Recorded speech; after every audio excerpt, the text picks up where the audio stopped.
வணக்கம் நண்பர்களே. இந்த வீடியோவில் மா இலைகள் ஏன் புனிதமானவை என்பது பற்றி பார்க்கலாம். இந்து ஆன்மீகத்தில் ஒவ்வொரு சடங்குக்கும் ஒவ்வொரு பொருளுக்கும் ஆழமான அர்த்தம் இருக்கிறது. அதில் மாமரத்தின் இலைகள் சாதாரண அலங்கார பொருளாக அல்லாமல் புனித சின்னமாகவும் ஆன்மீக குறியீடாகவும் போற்றப்படுகிறது. இந்து பூஜைகளில் மாமரத்தின் இலைகள் எவ்வாறு சிறப்பான இடம் பெறுகின்றன என்பது பற்றி, அவற்றின் மகத்துவம் பற்றி மேலும் பார்க்க இருக்கிறோம். மாவிலைகளை இறை சக்தியின் குறியீடு என்கிறார்கள். இந்த புராணங்களின்படி மாமரம் தேவர்களின் உலகான சொர்க்கத்தில் வளரும் தெய்வீக மரம் என்று சொல்லப்படுகிறது.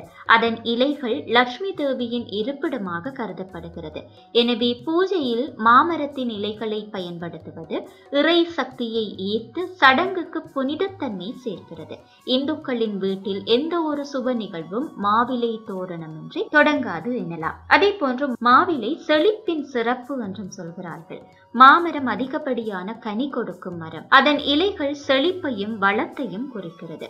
பூஜையில் இலைகளை பயன்படுத்துவது நமக்கு செல்வம், சந்தோஷம், நிறைவான வாழ்க்கை ஆகியவற்றை அருள்வதாக நம்பப்படுகிறது. மாவிலையில் தோரணம் கட்டி வரவேற்பது இந்துக்களின் பண்பாடாகவே இருக்கிறது.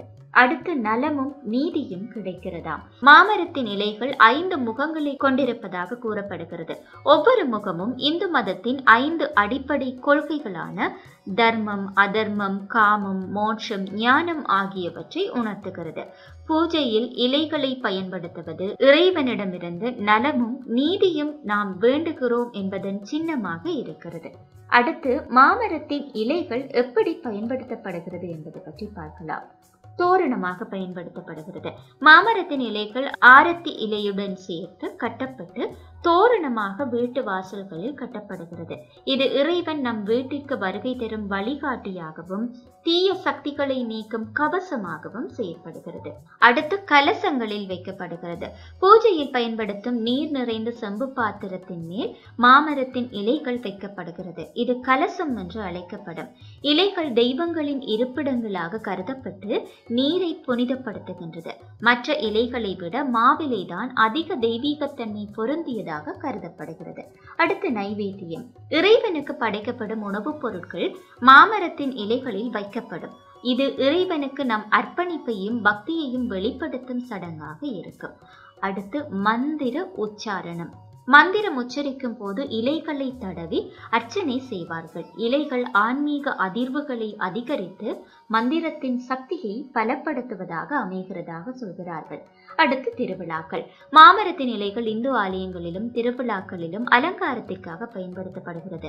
தோரணங்கள், மண்டபங்கள், விமானங்கள் ஆகியவை இலைகளால் அலங்கரிக்கப்பட்டு புனிதமான சூழலை உருவாக்குகிறது. எனவே இந்து ஆன்மீகத்தில் மாமரத்தின் இலைகள் வெறும் அலங்கார பொருளாக அல்லாமல் ஆன்மீக சின்னமாகவும் இறைவன் மீதான பக்தியையும் விசுவாசத்தையும் வெளிப்படுத்தும் சடங்கு உபகரணமாகவும் திகழ்கிறது. அவற்றின் புனிதத்தன்மையை உணர்ந்து பக்தியுடன் பயன்படுத்துவோம். மேலும் இது போன்ற வீடியோக்களை பார்வையிட வணக்கம் லண்டன் யூடியூப் சேனலை சப்ஸ்கிரைப் செய்யுங்கள்.